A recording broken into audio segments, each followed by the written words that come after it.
Imagine the absolute worst day of your life. Now, imagine a year when the odds against you, the sheer, unforgiving arithmetic of your survival, suddenly doubled.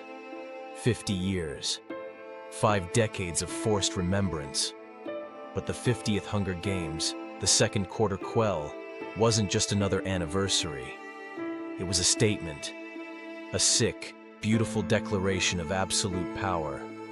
This is the story told in Suzanne Collins' Sunrise on the Reaping.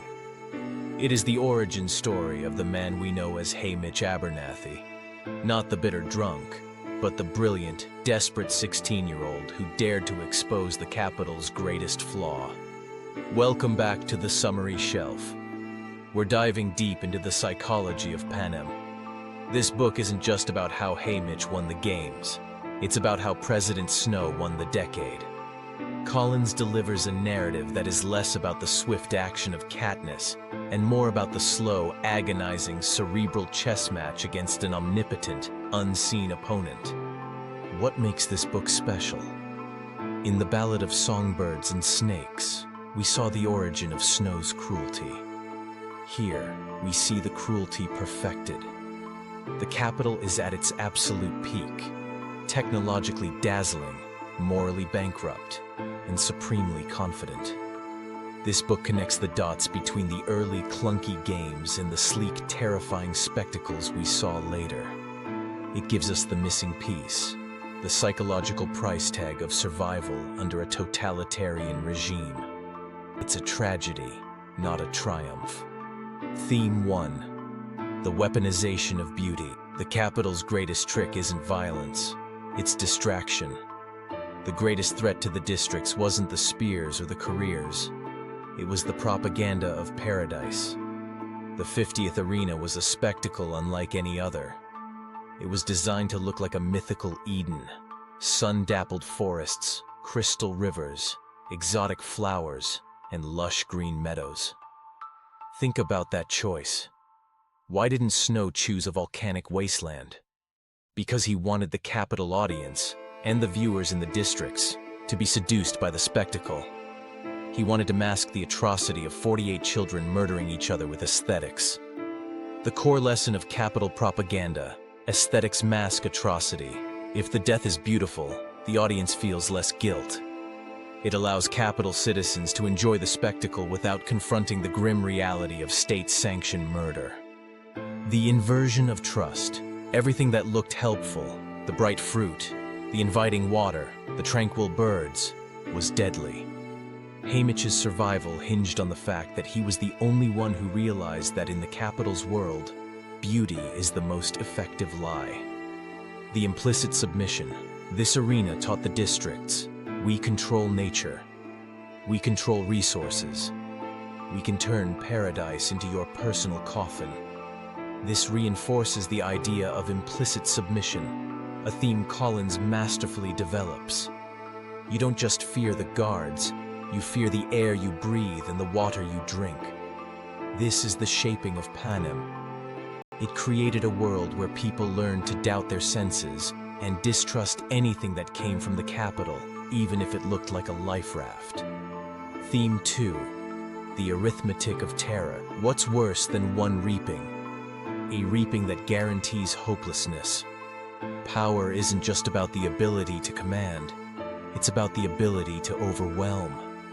The Quarter Quell twist, drawing 4 tributes instead of 2, was pure statistical terrorism. It changed the games in fundamental ways that crushed hope. The scale of loss. By taking 48 children, Snow multiplied the grief in every district. He ensured that the collective trauma was too massive and widespread for any single community to process, much less turn into organized resistance. Alliances are futile. In a 24 tribute game, alliances could last. In a 48 tribute field, the probability of backstabbing increases exponentially. The book details how quickly large alliances crumble under the stress of sheer numbers. Haymitch's alliance with Macy Donner, his District 12 counterpart, is born of necessity, but dies of impossibility. The Quarter Quell was designed to force everyone to operate purely as individuals, destroying the last vestiges of solidarity. The crush of the opening. Think about the cornucopia bloodbath. 48 desperate kids converging on that central hub. It wasn't a fight. It was an instant, overwhelming slaughter designed to prove that resistance was physically futile. This was President Snow using logistical power to control the political narrative. He wasn't just killing children. He was killing the idea of collective hope, demonstrating that their lives were so cheap he could spare 48 for one anniversary. The sheer number of victims was a symbol of his absolute impunity. Theme 3: Shaping the Future. Haymitch's victory wasn't luck. It was an act of scientific defiance. This is the moment that defines Haymitch, and by extension, defines the entire relationship between the Capitol and the victors for the next 25 years. Haymitch was outmatched. He was wounded, facing a hardened career tribute armed with a massive axe. He couldn't win the physical fight, so he did something no tribute had ever done. He turned the arena's technology against itself. He discovered the simple physics of the force field surrounding the arena, a high-tech invisible wall designed to keep people in. Haymitch recognized that this advanced piece of engineering had a fatal flaw: equal and opposite reaction. He leads his opponent to the edge, ducks the axe, and the weapon is returned to its sender. The fallout. The real price of winning. Haymitch didn't just win. He exposed the game makers as incompetent. He demonstrated that the Capitol's technology wasn't magical. It was fallible. He embarrassed President Snow on live television, a slight the cold, narcissistic president could never forgive. The immediate punishment. Within 2 weeks of Haymitch's glorious return, his mother, younger brother, and the girl he loved are all dead. Officially, it was a mining accident or a house fire. Unofficially, it was Snow collecting his tax. The legacy. This act of defiance forced the Capitol to become more paranoid and ruthless. They learned not to leave exploits in the arena, but more importantly, they learned that their victors could be liabilities. This is why Haymitch became an alcoholic, not because of the arena deaths, but because his victory sealed the fate of his family. He won the game, but he lost everything that mattered. This is the ultimate shaping force of the book. Haymitch's traumatic realization that power is fragile, and those who challenge it must be annihilated as an example.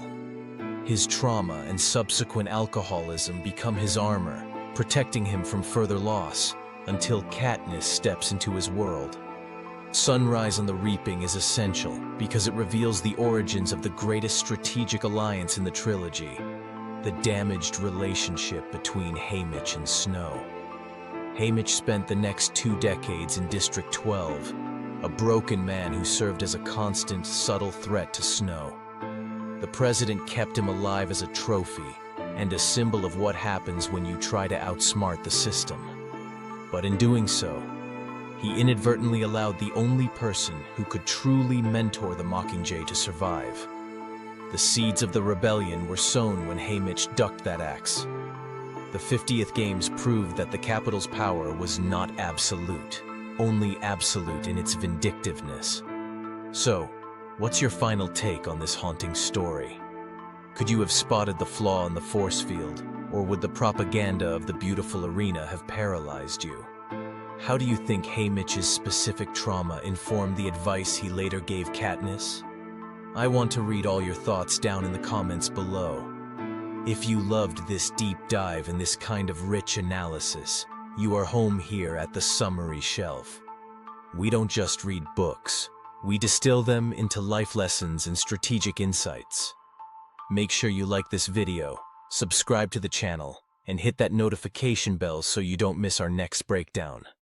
We've got a whole shelf of incredible content waiting for you to explore.